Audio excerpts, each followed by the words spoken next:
Uneasy TV.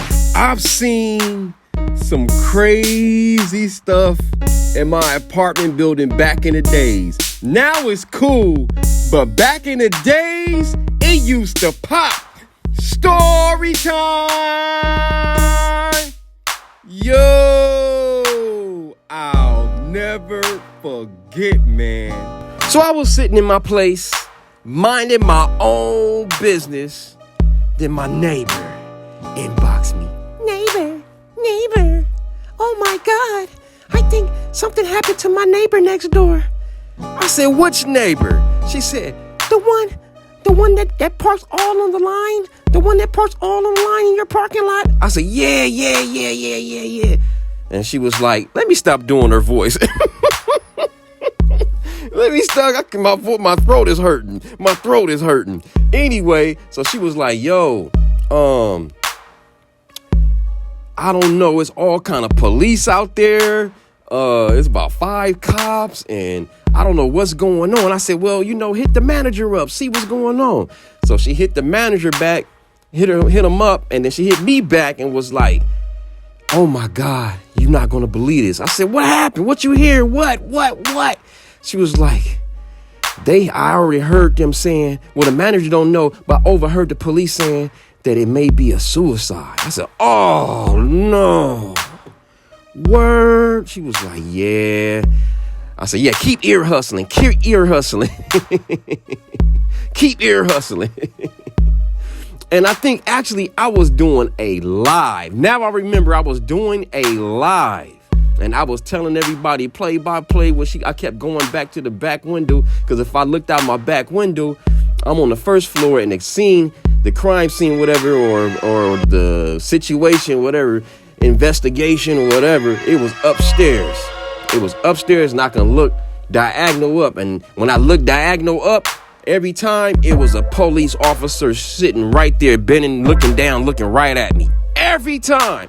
I got nervous. Man, I kept getting back on live like, yeah, every time I check, there's some cops sitting right there. But he was on me, man. I guess he heard me talking, doing my show anyway. So it turns out, my neighbor ear hustled, and it turns out she wrote a suicide letter and she took some pills and the young lady checked out. Man, and that's not it. My neighbor was like, yo, now, I wonder who they gonna move in. I wonder, should I tell them what happened? Because they need to know what happened. And then she was like, I hope this new neighbor don't park on the line like the last neighbor did. Wrong. Man, this new neighbor, man, he's doing the exact same thing. So I kind of figured it out a little bit.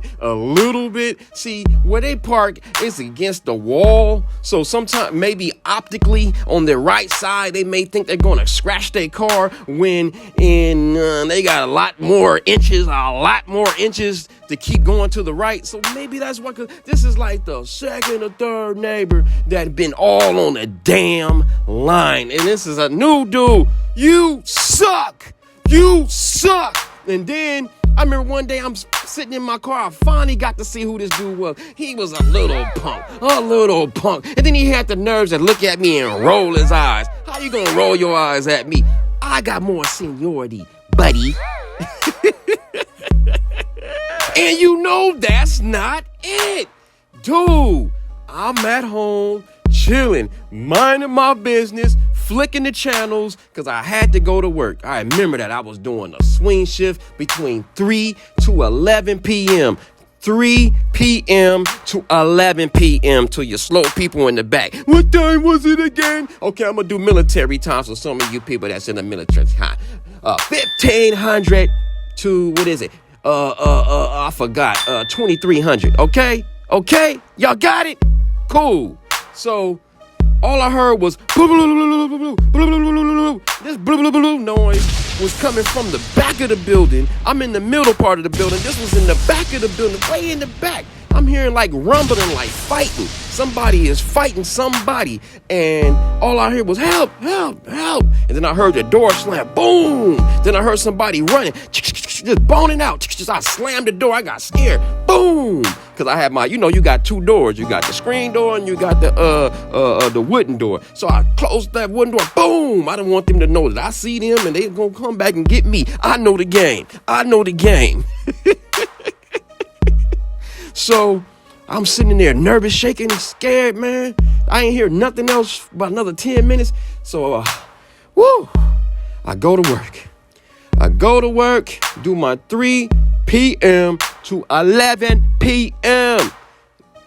1,500 to 2,300 hours, okay? So I get back home.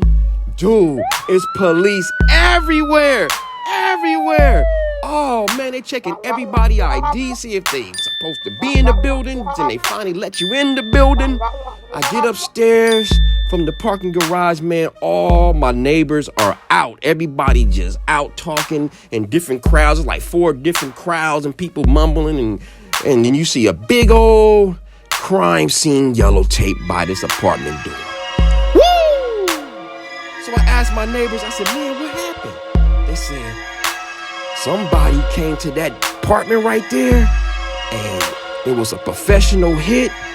And that dude, they said, been laying there all day. They said that the screen door was closed, but the wooden door was open and he was just laying right in front of the door the whole about 8 hours. And finally, one of his friends or wife or girlfriend, whoever, discovered him and bam, here's the crime scene. Wow. And that's not it. I swear, this is it. So maybe like a month later, whoever had the leasing to that apartment never came back and picked up anything. So my manager called me one day, hey man, come over here. He's like, man, you want anything in here, man? You can only have this and this and that and the other, man. You can have this and this and that and the other, man. I was like, all right, cool. He was like, man, he said, man, that table right there looked real tight, and it was a nice black table with 4 chairs. And dude, why did I take it? I took it, and every time I would feel the spirit or whatever happened that night. Oh man, some nights I would look at that table, man, and I would be freaked out. I should have never took that table. That table was a haunting table, and I'm glad I got rid of that table. Ever since I got rid of that table, those bad spirits and demons was not around no more. Woo! Apartment drama stories. Yeah. Subscribe, like, comment to Don Easy TV. Yeah.